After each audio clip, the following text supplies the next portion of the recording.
Cardinals fans, welcome back to Birdseeds. I'm Tara Wellman. If you don't know me yet, hello, nice to meet you. Thanks for stopping by. If you like what you see here on the channel, make sure you hit that subscribe button. If you're like, well, cool, but what am I gonna see? Well, you'll see videos like this, which are game recaps about the St. Louis Cardinals. You'll see series previews and some other fun stuff along the way. This, though, is about last night, and my goal with this series is to keep you in the loop and entertained, telling you exactly what happened, or at least what I took away from the game on the field last night. So let's get to it.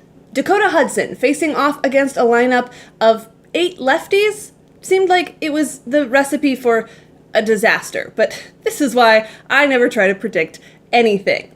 Dakota Hudson seemed to be in control early on, if not slowly in control. Slow being, you get the point. As for the MIA Cardinals offense, well, in the first couple of innings, they did put runners in scoring position and then left them there.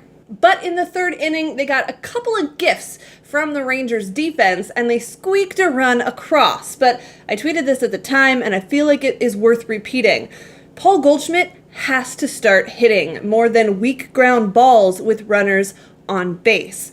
The Cardinals brought him to St. Louis to be the thump in the lineup. And I know it's May, he struggles in May, he'll get there, but that's not the point. The point is, if this team is going to be good at all, they need the MVP bat they traded for, and they need him to be that now more than ever as they try to snap out of this very, very rough May. It is time. It's also time for Matt Carpenter to do things that we expect of him. Now, for a moment yesterday, he had an opposite field 2-run homer.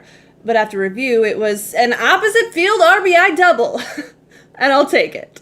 That would actually turn into a 5-run inning, thanks to Paul DeJong finally picking up that timely hit the Cardinals have been missing.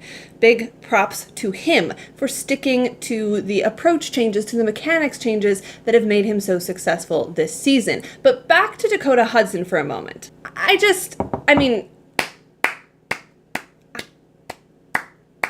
Lefty-righty splits? What lefty-righty splits?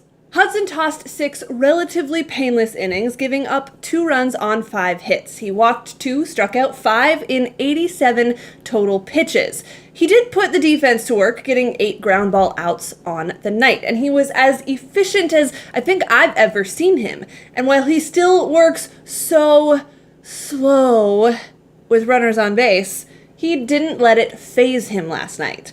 Of course, it helped that he got the early run support, making the 2 runs he gave up later not so significant.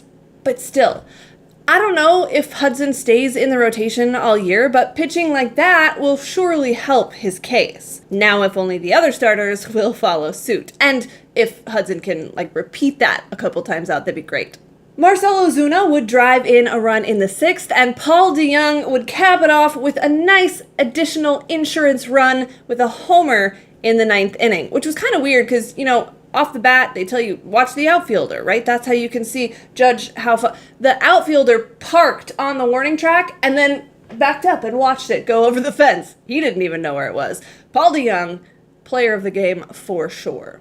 We also saw the return of Carlos Martinez. As the rain poured down, he worked around one-hit batsmen and made relatively quick work of the final 3 outs. He, of course, as we all know, could be a tremendous weapon out of the bullpen. It was nice to see him get off on the right foot in his first appearance of the season. It's hard to make any grand pronouncements about what happens next, or who broke through, or what we'll see today, because it's one game, and the Cardinals haven't put together back-to-back wins all month. But to see the Cardinals score first, then score in 4 other innings, well, that was a breath of fresh air. And that is the story of the St. Louis Cardinals picking up their 5th win in the month of May, winning by a final score of 8-2. But like I said, they haven't won back-to-back games all month. They will try to snap that streak today with the series finale. It is Jack Flaherty on the mound, and since you'll all probably be watching the Blues hockey game anyway, come back here tomorrow and I'll tell you all about what happens this afternoon in Arlington. I'll see you then.